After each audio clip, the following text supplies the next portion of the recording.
হাকিমুলক নাপাই জুৰিয়াৰ পশ্চিম মুকুন্দ আতিত হাহাকাৰ কেৰালাৰ পৰা উভতি আহি থাকোতেই কি হল হাকিমুলৰ সংগী হিচাপে থকা বালুচৰৰ এজন লোকে দিছিল হাকিমুলৰ মৃত্যুৰ খবৰ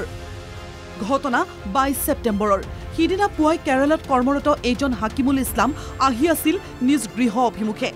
কিন্তু আহি থকা অৱস্থাতে ঘটিল অঘটনটো হাকিমুলৰ পৰিয়াললৈ জুৰিয়াৰ বালুচৰৰ এজন ব্যক্তিৰ ফোন আহিল আলিপুৰদুৱাৰ আৰু বঙাইগাঁৱৰ মাজত হেনো ৰেলৰ পৰা জপিয়াই আত্মহত্যা কৰিছে হাকিমুলে কিন্তু কিয় পৰিয়ালৰ লোকে বিশ্বাস কৰা নাই এই কথা ঘটনাৰ দিনা পুৱাই ঘৰলৈ আহি আছো বুলি ফোন যোগে কোৱা হাকিমুলে এনে কাম কৰিব নোৱাৰে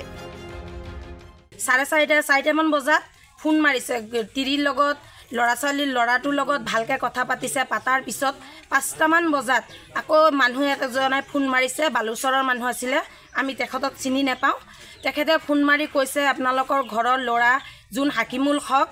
সি আপোনালোকৰ হাকিমুল হক আপোনালোকৰ কি লাগে তেতিয়া আমাৰ দেউতাই কৈছে মোৰ লৰা লাগে কয় আপোনালোকৰ লৰা ট্ৰেইনৰ পৰা জপিয়াই দিছে কিবা ষড়যন্ত্ৰ হৈছে ষড়যন্ত্ৰৰ কাৰণে গৈছে আত্মহত্যা কৰাৰ মানুহ নহয় এইটো সমগ্ৰ ঘটনাক লৈ ৰহস্যৰ গোন্ধ পাইছে পৰিয়ালে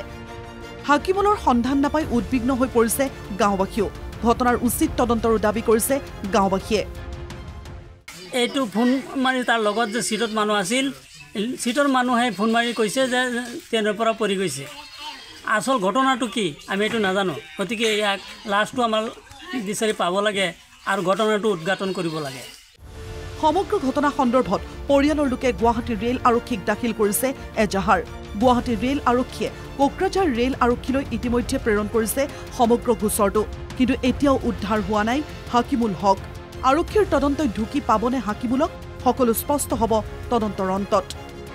জুৰিয়াৰ পৰা শিৱেন্দ্ৰ বৰা NKTV+